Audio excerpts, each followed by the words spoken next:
Good morning friends, બોટનીની દુનિયામાં તમારા બધાનું હાર્દિક સ્વાગત છે. આજનો આપણો ટોપિક છે પુકેસર ચક્ર, કે જેને એન્ડ્રોશિયમ તરીકે ઓળખવામાં આવે છે.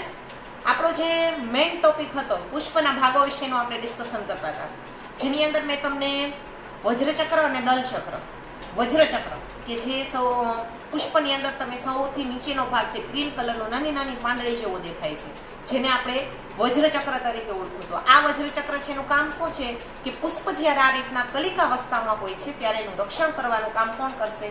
વજ્રચક્ર. ત્યારબાદ મેં તમને દલચક્ર યાની કે જે પાંદડીઓનું જે ચક્ર હોય છે, આપણે એના વિશેની માહિતી લીધી હતી. એટલે કે આપણે એના વિશેનું પણ આપણે ડિસ્કશન કર્યું હતું કે આ પાંદડીઓ જે છે એ શા માટે, કે જ્યારે પુષ્પનું સર્જન થયું ત્યારે પાંદડીઓ જે છે એને કલરફુલ શા માટે બનાવી હતી? તો એના માટેનું પણ એક રીઝન છે કે પાંદડીઓનો જે કલર જે છે એટ્રેક્ટિવ હોય છે, એમાંથી ઘણી વખત મસ્ત સ્મેલ આવતી હોય છે. આ બધાનું રીઝન શું છે કે પરાગનયનની પ્રક્રિયા માટે યાની કે રિપ્રોડક્ટિવ સિસ્ટમ જે છે એ સપુષ્પીય આવૃત બીજધારી વનસ્પતિની અંદર કરવા માટે ઘણી વખત પોતે સક્ષમ નથી હોતા પરાગનયનની પ્રક્રિયા માટે, કારણ કે ત્યાં નરજન્યુઓ જે છે અચલિત હોય છે.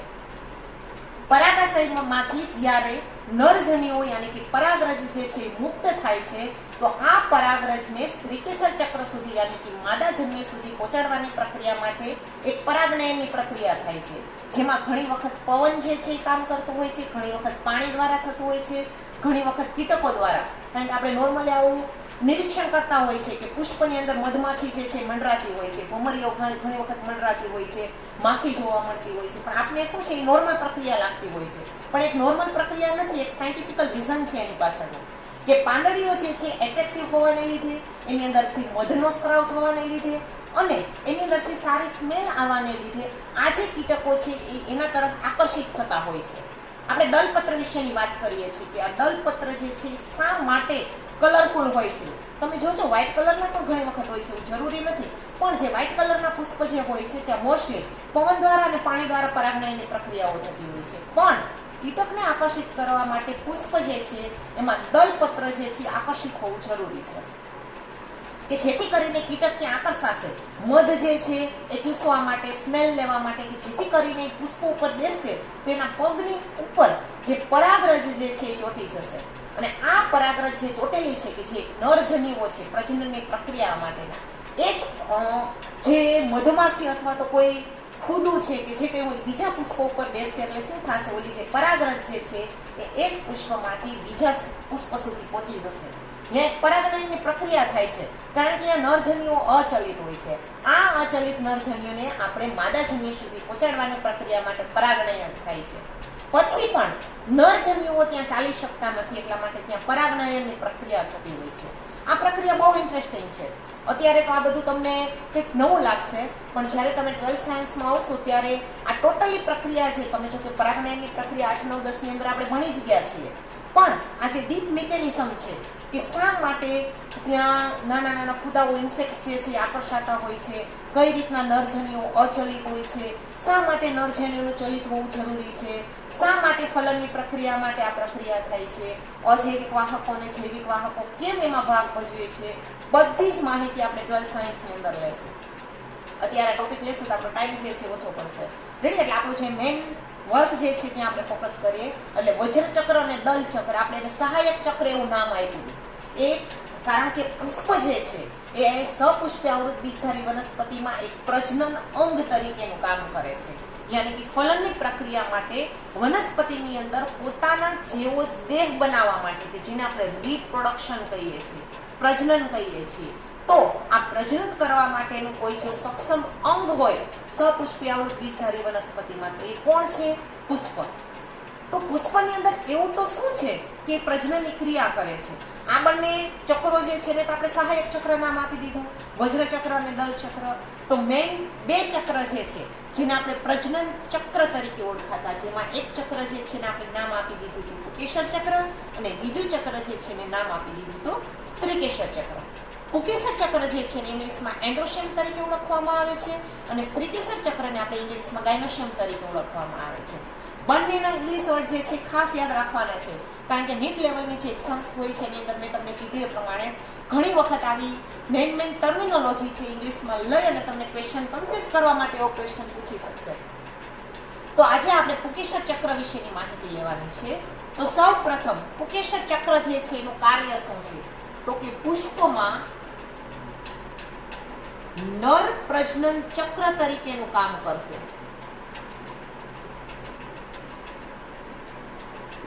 શા માટે એને નર પ્રજનન ચક્ર એવું નામ આપ્યું છે? કારણ કે પુકેસર ચક્ર જે છે એમાંથી નર જન્યુઓ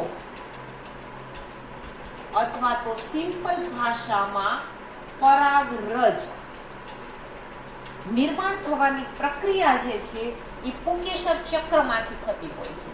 તો હવે પુકેસર ચક્ર જે છે એનો દેખાવ કેવો હોય છે, એની અંદર કયા કયા અંગો હોય છે, આપણે એની માહિતી લઈએ. તો આ રીતના પુકેસર ચક્ર જે છે એ તમે માર્ક કરજો. પુષ્પ તમને ક્યાંય દેખાય તો પુષ્પની અંદર સૌ પ્રથમ પહેલા વજ્રપત્ર છે એને કાઢી નાખજો. ત્યારબાદ દલપત્ર યાની કે પાંદડીઓ જે છે એને ઉડાડી દેવાનું છે. ત્યારબાદ તમને આવો પુષ્પદંડ જેવો એક ભાગ દેખાશે. ત્યાં તમારી પાસે કોઈ પેનનો પોઈન્ટ હોય અથવા તો પરિકર કે જે કાંઈ અણીદાર વસ્તુ એમાંથી આ ભાગ તમે ખોલજો. ઘણી વખત તમને ઉપર પણ દેખાશે, એવું કંઈ જરૂરી નથી. પુકેસર ચક્ર જે છે તમે વજ્રચક્ર અને દલચક્ર ઉડાડી દેશો તો પુકેસર ચક્ર દેખાશે. જો ન દેખાય અને એના સંપૂર્ણ ભાગ જે છે એ તમારે જો આ રીતના આ આખી રચના જો તમારે જોવી હોય તો એના માટે મેં તમને કીધું એ પ્રમાણે અણીદાર પાર્ટ જે છે નાખજો અને આ ભાગ છે તમે ખોલજો. પોસ્ટમોર્ટમ કરવાનું છે આપણે. એટલે આ રીતના કરશો એટલે તમને આવો પુકેસર ચક્ર જે છે એ દેખાશે. પુકેસર ચક્રના જે ભાગો છે એના વિશેની હું તમને માહિતી આપું. પુકેસર ચક્રનો સૌથી ઉપરનો જે ભાગ છે એને પરાગાશય તરીકે ઓળખવામાં આવે છે. આ ઉપરાંત આ જે પાતળા તંતુ જેવી રચના હોય છે એને પરાગવાહિની તરીકે ઓળખવામાં આવે છે. પરાગાશય અને પરાગવાહિની જે છે એને એક જોડતો ભાગ હોય છે જે અગ્રભાગે નહીં દેખાય, પશ્વ ભાગમાંથી દેખાશે. રેડી? હવે આ જે ભાગ છે એને નામ આપી દીધું છે યોજી. એટલે પુષ્પની અંદર જે પુકેસર ચક્ર છે આ પુકેસર ચક્રની અંદર આ ત્રણ ભાગો હોય છે: પરાગાશય, પરાગવાહિની અને આ બંને ભાગ છે એને જોડતો ભાગ જો કોઈ હોય તો યોજી. હવે જે મેઇન પાર્ટ જે છે એ આ પરાગાશય છે. કારણ કે અહીંથી નરજન્યુઓ અથવા તો જેને મેં પરાગરજ એવું નામ આપ્યું છે, આ ઉત્પન્ન થવાની પ્રક્રિયા અહીંથી થતી હોય છે.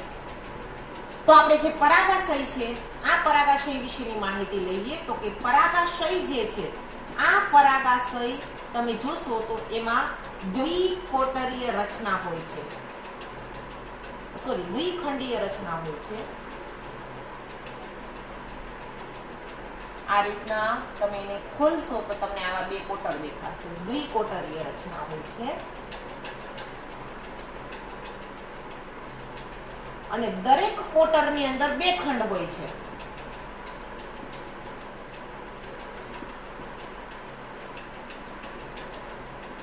તો આમ તમે રચના જોશો તો તમને ચતુષ્ખંડીય રચના જોવા મળશે.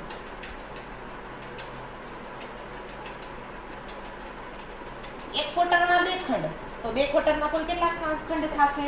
4. એટલે પરાગાશય જે છે એની આમ તમે રચના જુઓ તો કેવી હશે? ચતુષ્ખંડીય રચના, 4 ખંડો હશે. એક કોટરની અંદર બે ખંડો, તો બે કોટરની અંદર 4 ખંડો. આ જે કોટર જે છે એને પરાગ કોથળી તરીકે પણ ઓળખવામાં આવે છે. અને નામ શું તમે આપી શકો? પરાગ કોથળી. શા માટે આપણે એને પરાગ કોથળી નામ આપ્યું છે? કારણ કે આ પરાગ કોથળીની અંદર પરાગરજ જે છે એ રક્ષાયેલી હોય છે. શું? આ દ્વિકોટરીય રચના, એક કોટરમાં બે ખંડ, એટલે બે કોટરીમાં અંદર કુલ 4 ખંડો થશે. આ ચતુષ્ખંડીય રચના. આ જે ખંડ છે એને આપણે નામ શું આપી દીધું છે? પરાગ કોથળી તરીકે પણ ઓળખવામાં આવે છે. શા માટે આપણે એને પરાગ કોથળી કહીએ છીએ? કારણ કે આ પરાગ કોથળીની અંદર પરાગરજ જે છે એ રક્ષાયેલી હોય છે. હવે આ પરાગરજ જે છે એની અંદર નરજન્યુઓ હોય છે, પણ નરજન્યુઓ જે છે એ સીધું આ પરાગાશય છે એને મુક્ત નહીં કરે. એના માટે પરાગાશય જે છે એનું પરિપક્વ થવું જરૂરી છે. કારણ કે મેં જ્યારે તમને પ્રજનનનો ટોપિક કરાયો હતો ત્યારે આપણે આ વસ્તુ ક્લિયર કરી હતી કે લિંગી પ્રજનન કરતો સજીવ જે છે એ ક્યારેય પણ બાલ્યાવસ્થામાં પ્રજનન કરવા માટે સક્ષમ નથી હોતો. એના માટે એ જુવેનાઇલ તબક્કો, આવો વર્ડ તમારે આવશે જેમાં આપણે આગળ વધતા જશું. જુવેનાઇલ તબક્કો, કે જ્યારે લિંગી પ્રજનન કરતો સજીવ જ્યારે જુવેનાઇલ તબક્કાની અંદરથી પસાર થશે પછી જે લિંગી પ્રજનન કરશે, એનો અર્થ બીજો કાંઈ નહીં. આ જે પુષ્પ છે એમાં પુકેસર ચક્રની અંદર પરાગરજ બની જતી હોય છે અને સ્ત્રીકેસર ચક્રની અંદર મહાબીજાણુઓનું નિર્માણ થશે. જેમ આપણે કેમ કહીએ છીએ કે મનુષ્યની અંદર નરજન્યુઓ એટલે શુક્રકોષ છે અને માદાજન્યુઓ એટલે અંડકોષ છે. આ પ્રક્રિયા જે છે એ યુવાન આરંભ થશે ત્યારે જ ચાલુ થશે. અહીંયા ટેસ્ટોસ્ટેરોન નામના અંતઃસ્રાવ અને પ્રોજેસ્ટેરોન અને એસ્ટ્રોજનનો સ્ત્રાવ થશે પછી જે પ્રક્રિયા ચાલુ થશે. એમ સેમ વે સપુષ્પી આવૃત બીજધારી વનસ્પતિની અંદર પણ આ જ પ્રક્રિયા થાય છે. આ તબક્કામાંથી એને પસાર થવું પડશે. જ્યારે એ જુવેનાઇલ તબક્કામાંથી પસાર થશે એટલે આ પરાગાશય જે છે એ કેવું થશે? સક્ષમ થઈ જશે ફલન કરવા માટે, પ્રજનન કરવા માટે. બીજું કાંઈ નહીં, સિમ્પલ ભાષામાં એની પરાગ કોથળીની અંદર જે પરાગરજ કે જે એક પ્રકારના નરજન્યુઓ છે એ અહીંથી એનું સ્ફોટન થશે. આ 4 ચતુષ્ખંડીય રચના હતી ને 2 કોટર હતા, અહીંથી ફાટશે એટલે એમાંથી આ રીતના પરાગરજ જે છે એ મુક્ત થશે. રેડી? આ રીતના ચતુષ્કોટીય, કારણ કે 4 કોટર છે, 4 કોટરની અંદર પરાગરજ હશે. મોટી સંખ્યામાં પરાગરજ જે છે મુક્ત થશે. પણ ફલનની પ્રક્રિયા માટે એક જ નરજન્યુની જરૂરિયાત ઊભી થશે. પણ અહીંયા સપુષ્પી આવૃત બીજધારી વનસ્પતિમાં બેવડું ફલન થાય છે. આ બેવડું ફલન શું છે એ બધું આપણે નિરાંતે આગળ ભણશું, પણ અત્યારે મેઇન આપણે આ રચના જોવાની છે. એમ આ 4 કોથળીમાંથી પરાગરજ મુક્ત થશે. રેડી? એટલે આ રીતના આપણે જે પુકેસર ચક્રની જે 3 રચનાઓ છે એના વિશેની માહિતી લીધી. ત્યારબાદ યોજી જે છે આ બંનેને જોડતી રચના છે અને પરાગવાહિની જે છે આ રીતના પાતળા તંતુ જેવી રચના હોય છે. આપણે 3 પાર્ટ વિશેની માહિતી લીધી. ત્યારબાદ હું તમને પુકેસર ચક્ર જે છે એ પુકેસર ચક્રના પ્રકારો વિશેની માહિતી તમને આપું છું. તો કે પુકેસર ચક્ર જે છે એની અંદર ઘણી વખત વંધ્ય પુકેસરો જોવા મળે છે. વંધ્ય પુકેસર, તો કે વંધ્ય પુકેસર એટલે શું? તો કે પુકેસર ચક્ર જે છે એમાં પરાગાશયની અંદર પરાગરજ તો હશે, પણ આ પરાગરજ જે છે એ ફલન કરવા માટે સક્ષમ હશે નહીં. એટલા માટે આપણે એને નામ શું આપી દીધું છે? વંધ્ય પુકેસરો. યાની કે પુકેસર ચક્રની અંદર જે નરજન્યુઓ જે છે એ પોતાના જેવો જ નવો જીવ ઉત્પન્ન કરવા માટે સક્ષમ હોતા નથી. તે જેને વંધ્ય પુકેસર તરીકે ઓળખવામાં આવે છે.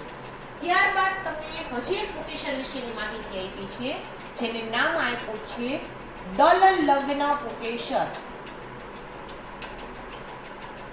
તો કે દલ લગ્ન પુકેસર એટલે શું? દલ લગ્ન પુકેસર યાની કે પુકેસર ચક્ર જે છે એ દલ પત્ર સાથે જોડાયેલું. પુકેસર જ્યારે દલપત્ર યાની કે પાંદડી સાથે જોડાયેલું હોય ત્યારે દલપત્ર સાથે જોડાયેલો હોય તો તેને દલ લગ્ન પુકેસર તરીકે ઓળખવામાં આવે છે. દલ લગ્ન પુકેસર જે છે એનું ઉદાહરણ છે રીંગણ. તમારી આજુબાજુમાં ક્યાંય રીંગણ જે છે એ ઉગેલી હોય તો એના પુષ્પ જે આવે છે એ પુષ્પ તમે તોડી લેજો. પુષ્પની અંદર સૌપ્રથમ તમે વજ્રપત્ર જે છે એને ઉડાડી નાખજો. પછી તમે જોજો દલપત્ર એની જે પાંદડીઓ છે આ પાંદડીઓની સાથે એનું પુકેસર ચક્ર જે છે એ જોડાયેલું હશે. દલ લગ્ન પુકેસર યાની કે પુકેસર ચક્ર જે છે એ જ્યારે દલપત્ર સાથે જોડાયેલું હોય તો એને દલ લગ્ન પુકેસર તરીકે ઓળખવામાં આવે છે. ત્યારબાદ હજી હું તમને પુકેસર ચક્રના એક પ્રકાર વિશેની માહિતી આપું, જેનું નામ છે પરિપુષ્પ પુકેસર અથવા તો પરિલગ્ન પુકેસર. પરિલગ્ન પુકેસર. પરિલગ્ન પુકેસર એટલે બીજું કાંઈ નહીં, આપણે પરિપુષ્પ વિશેની માહિતી લીધી હતી, યાદ કરો. પરિપુષ્પ એટલે શું? કે જેમાં વજ્રચક્ર અને દલપત્ર જોડાયેલા હોય. હવે જ્યારે આવા પુષ્પ જેની અંદર મેં તમને નામ લખાવેલા હતા, લીલીનું પુષ્પ, મેરેજમાં જે પેલો વરરાજો અને દુલ્હન જે હાર પહેરે છે એમાં વ્હાઈટ કલરના લાંબા લાંબા જે પેલા પુષ્પો હોય છે, લીલીના પુષ્પ.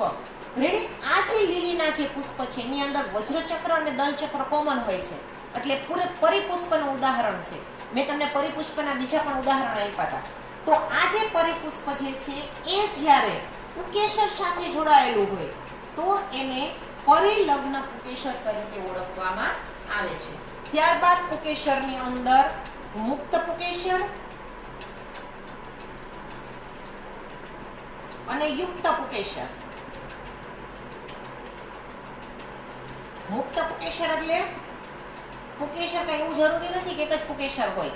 પુષ્પની અંદર ઘણા બધા પુકેસરો હોય છે. ઘણી વખત જો પુકેસરો એકબીજાથી છૂટા હોય, જોડાયેલા ન હોય, તો એને મુક્ત પુકેસર કહેવામાં આવે છે. ને યુક્ત પુકેસર એટલે બીજું કાંઈ નહીં. જો પુકેસરો બધા એકબીજા સાથે જોડાયેલા હોય તો એને યુક્ત પુકેસર કહેવામાં આવે છે. આ યુક્ત પુકેસરની અંદર એક ગુચ્છામાં જો બધા પુકેસરો જોડાયેલા હોય તો એને એક ગુચ્છી કહેવામાં આવે છે. ઘણી વખત બે ગુચ્છામાં જે જોડાયેલા હોય તો એને દ્વિગુચ્છી પુકેસર કહેવામાં આવે છે. અને બે કરતા વધારે ગુચ્છામાં જ્યારે એ જોડાયેલા હોય તો એને બહુગુચ્છી પુકેસર તરીકે ઓળખવામાં આવે છે. એક ગુચ્છી પુકેસર જે છે એના ઉદાહરણ આપેલું છે જાસૂદ. આનું ઉદાહરણ છે જાસૂદ. દ્વિગુચ્છીનું ઉદાહરણ છે વટાણા. અને બહુગુચ્છી જે છે એના ઉદાહરણની અંદર આપણે લીંબુ. બધાના ઉદાહરણ ખાસ આમાં યાદ રાખવાના છે. વંધ્ય પુકેસરનું મેં નથી આપેલું, દળ લગ્નનું આપેલું છે. ત્યારબાદ પરિપુષ્પમની અંદર આ લીલીનું ઉદાહરણ આપણે લીધું છે. મુક્ત પુકેસર અને યુક્ત પુકેસરો. મુક્ત પુકેસરની અંદર તમારે જાસૂદનું ઉદાહરણ નાખવું હોય તો નાખી શકો. જાસૂદમાં તો એક ગુચ્છી હોય છે. આપણે પેલા 12 માસીના પુષ્પને જે આવે છે એમાં મુક્ત હોય છે. રેડી? એટલે આ રીતના મુક્ત યુક્ત બધાના ઉદાહરણ આપણે લીધા. અને પુષ્પની અંદર આ જે તંતુઓ છે એની લંબાઈ અલગ અલગ હોય છે. એના લીધે પુકેસર ચક્ર જે છે એવું જરૂરી નથી એક જ લંબાઈમાં ગોઠવાયેલા હોય. આ તંતુની જે લંબાઈ છે આ લંબાઈમાં પણ વિવિધતા હોઈ શકે. જેના ઉદાહરણની અંદર તમને શાલ્વીય અને રાય આ બંનેનું ઉદાહરણ આપેલું છે. રેડી છે? તમારી ટેક્સ્ટબુકમાં તમને આપેલું જ છે. એટલે આ રીતના પુકેસર ચક્રનો ટોપિક જો તમને પૂછાય છે, આપણો 4 થી 5 માર્ક્સનો ક્વેશ્ચન છે. આ ક્વેશ્ચનની અંદર તમારે પુકેસર ચક્ર એ નર પ્રજનન ચક્ર તરીકે વર્તે છે એની માહિતી આપવાની. ત્યારબાદ એના ભાગ વિશેની માહિતી આપવાની અને એના પ્રકારો વિશેની માહિતી આપવાની. આજનો લેક્ચર અહીંયા ઓવર થાય છે. Thank you.